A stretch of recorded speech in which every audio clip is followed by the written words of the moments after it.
संवाददाता मनोज जैन की पांचना बांध को लेकर विशेष खबर। पांचना बांध के गेट खोलने की तैयारी में है। जल संसाधन विभाग, प्रशासन और जल संसाधन विभाग ने डाउन स्ट्रीम के लिए जारी किया अलर्ट। बांध में पानी की अच्छी आवक के चलते जलस्तर बढ़ रहा है। आज पांचना बांध का जलस्तर पहुंचा है 257.65 मीटर। पांचना बांध की कुल भराव क्षमता है 258.62 मीटर। जल संसाधन एक्सईएन सुशील गुप्ता ने कहा कि पानी का फ्लो बरकरार रहने पर खोले जा सकते हैं गेट।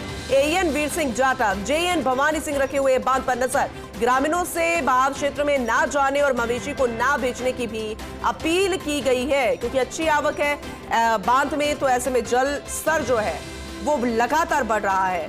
ऐसे में प्रशासन जल संसाधन विभाग ने डाउन स्ट्रीम के लिए अलर्ट जारी कर दिया है, क्योंकि जाहिर सी बात है जब पानी का लेवल बढ़ रहा है तो फिर पानी की निकासी भी आगे करनी होगी। तो गेट खोलने की तैयारी पांचना बांध को लेकर की जा रही है।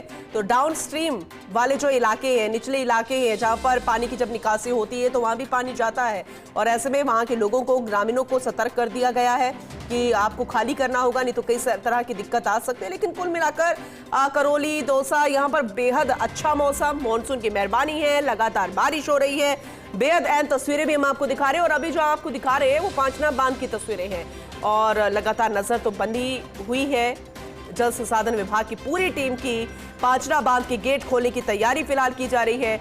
बेहद खास जानकारी संवाददाता मनोज जैन की ये खास रिपोर्ट आपको दिखा रहे हैं, और ये बेहद महत्वपूर्ण भी है, क्योंकि न जाने कितने इलाके, कितने ऐसे शहर होते हैं जो बांधों पर निर्भर होते हैं, और जब बांधों का जल लेवल बहुत ज्यादा बढ़ जाता है, आवक अच्छी होती है, तो उसका फायदा भविष्य में भी होता है।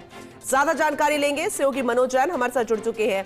मनोज, ये रिपोर्ट हम दिखा रहे थे आपकी, और ये वाकई में सुखद तस्वीरें हैं, लेकिन अगर लेवल बढ़ा है तो जाहिर सी बात है गेट खोलने पड़ेंगे बांध के, और डाउन स्ट्रीम तक पानी जाएगा, निकासी तो करनी होगी। तो किस तरह का अलर्ट है, कितने इलाके ऐसे जहां पर निवास है ग्रामीणों का? देखिए, मैं बताना चाहूंगा, बीती रात जिले भर में इंद्रदेव महत्वान हुए हैं। सर्वाधिक बरसात तो टोड़ाइन क्षेत्र में हुई है, 116 mm बरसात हुई है, लेकिन करौली जिला मुख्यालय पर भी 52 mm, पांचना बांध पर 55 mm, मंडरायल में 56 mm और हिंडौन में 48 mm बरसात हुई है। जिले का जो सबसे बड़ा पांचना बांध है उसका जलस्तर बढ़ रहा है। 3-4 दिन पहले जो बारिश हुई थी उसमें 1 मीटर जलस्तर बढ़ा था, और बीती रात जो बरसात हुई है उसके बाद में आज जलस्तर बांध का 257.65 मीटर पर जा पहुंचा है, और बांध की कुल भराव क्षमता जो है 258.62 मीटर है। तो अब जो पांचना जल संसाधन विभाग है वो गेट खोलने की तैयारी में है। 258 तक लेवल आता है और इनफ्लो बरकरार रहता है, तो बांध के गेट खोलकर जल निकासी की जाएगी। यह पानी गंभीर नदी में होते हुए और भरतपुर घना तक पहुंचता है, तो जो डाउन स्ट्रीम है उसके लिए जो जिला प्रशासन है और जल संसाधन विभाग है उसने अलर्ट जारी किया है। ग्रामीणों को सावचेत रहने के लिए कहा गया है कि भाव क्षेत्र में ना जाएं, अपनी मवेशी को भी नहीं छोड़ें। तो एक तरह से पूरी सतर्कता बरती जा रही है। यह सुखद तस्वीर है। इसके विपरीत जिला मुख्यालय पर जो बरसात का असर हुआ है, जो प्रमुख रास्ते हैं शहर के उन पर पानी भर गया है, कई घरों में भी पानी घुसने की नौबत आई है। पिछले साल भी यही हालात आए थे। लगातार लोगों द्वारा मांग की जा रही थी जल निकासी के प्रबंध किए जाएं, स्थायी समाधान किया जाए, लेकिन हालात ये हैं। और विशेष बात यह है कि अभी शुरुआत है, सावन पूरा खाली पड़ा है।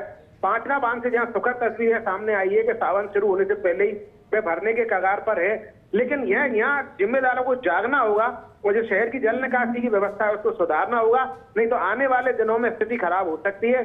पिछले वर्ष भी यहाँ पर हम बताना चाहेंगे इतना जल भरा हुआ था कि नाव चलानी पड़ी थी और लोगों को रेस्क्यू करना पड़ा था।